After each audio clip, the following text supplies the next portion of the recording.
What if I told you that one of the most celebrated rulers in European history, a man the Pope crowned as emperor, a man revered as the father of Europe, built his empire the same way a warlord builds a protection racket through conquest, plunder, and the threat of annihilation? The idealized image, crown, scepter, cathedral, hides a very different reality. Burning villages, treasure wagons, forced baptisms. So how did he do it? Let's start with the map. Charlemagne inherited the Frankish kingdom from his father Pepin in 768. Then he spent the next 46 years at war.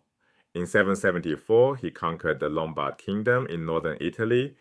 Through the 780s, he absorbed Bavaria. In the 790s, he destroyed the Avar Khaganate, a steppe people settled in modern Hungary once powerful enough to besiege Constantinople. In 801, he seized Barcelona from Muslim-controlled Iberia. And from 774 to 806, 32 straight years, he ground down the Saxons in northern Germany. Charlemagne campaigned almost every single year of his reign. This wasn't occasional warfare. This was the operating system of his kingdom. But conquest isn't just about territory. It's about money. And the key to understanding Charlemagne's economy is one word: plunder. The Avars had accumulated centuries of wealth, tribute from Byzantium, trade goods, gold, silver. When Charlemagne destroyed them in the 790s, he seized it all. This single treasure hoard financed the Carolingian Empire for nearly 20 years, right up until Charlemagne's death in 814. Here's the structural problem. Charlemagne's empire ran on a cycle. Conquest produces plunder. Plunder gets distributed to nobles. Nobles, now enriched and loyal, provide military service. That military service fuels the next conquest. It's a loop, and it only works as long as there's someone left to conquer. The Merovingians before him fell into the same trap. When they ran out of new lands to seize, they couldn't reward their followers, and the dynasty collapsed. Charlemagne supercharged this cycle with the Avar treasure, but the logic hadn't changed. When the plunder stopped, the system would face crisis. Remember that? It matters later. And nowhere was the cost of conquest higher or the methods more brutal than in Saxony. The Saxon Wars lasted 32 years, from 774 to 806, longer than most of you have been alive. This was the first sustained, systematic campaign of forced conversion in European history. Let's be specific about what forced conversion meant. Mass baptisms at sole point, execution of those who refused or who relapsed, deportation of entire populations from their homeland, destruction of sacred sites, including the Irminsul, the great Saxon sacred pillar, and then came the law code, the Capitulatio de Partibus Saxoniae, a decree that made refusing baptism a capital offense, eating meat during Lent, death, cremating the dead according to Saxon tradition, death.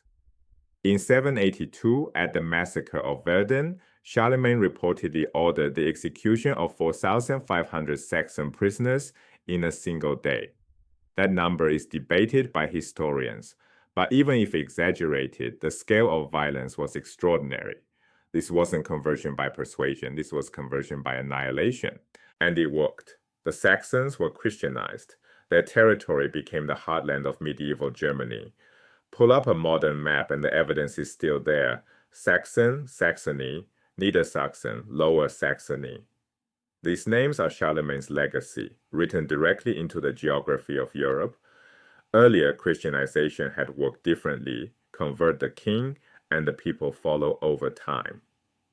Charlemagne's method was unprecedented, systematic, violent, backed by the death penalty. He didn't just want baptized subjects, he wanted an entirely Christian society. Charlemagne's wars didn't always go to plan, but even his failures could be rewritten. In 778, he marched into Muslim-controlled Spain and failed to take the city of Saragossa. On the retreat, his rear guard was ambushed and destroyed in the Pyrenees. But here's the thing, and the attackers weren't Muslims, they were Basques, Christian mountain people furious at Frankish intrusion. 300 years later, this defeat was transformed into the Song of Roland, the Chanson de Roland, one of the foundational texts of medieval literature and Crusade ideology. The poem rewrote everything. The Basque attackers became Muslim Saracens. A military humiliation became heroic martyrdom. And the poem's authors went further. They labeled Muslims as pagans, idol worshippers who prayed to Apollo, to a fictional deity called Termagant, and to Muhammad depicted not as a prophet but as a false god. The authors knew this was false. They knew Muslims were monotheists. But pagan carried greater rhetorical power. It dehumanized the enemy more effectively. The poem declared, Christians are right, pagans are wrong. A military failure became the ideological foundation for centuries of Crusade enthusiasm. So was Charlemagne just a warlord with a crown? Right? It's more complicated than that. The same man who ordered mass executions of Saxons also launched the Carolingian Renaissance, a program of education, manuscript copying, and intellectual revival that preserved much of what we know about the ancient world. Charlemagne genuinely believed that a Christian king must ensure his people are real Christians, not just baptized, but educated. This required literacy, knowledge of scripture, trained clergy. His alliance with the papacy was a partnership for the salvation of souls. And this wasn't cynical. He saw himself as personally responsible for the spiritual health of every person in his realm. Conquest and education served the same goal, building a Christian polity. The sword cleared the ground, the school planted the seeds. Both were expressions of the same vision, a vision that would define medieval European politics for centuries. Charlemagne built the largest empire Europe had seen in 3 centuries. He financed it with stolen treasure, expanded it through forced conversion, and justified it as God's work. And the terrifying thing, by the standards of his age, it worked. Understanding that tension, not resolving it, is the key to understanding what came next.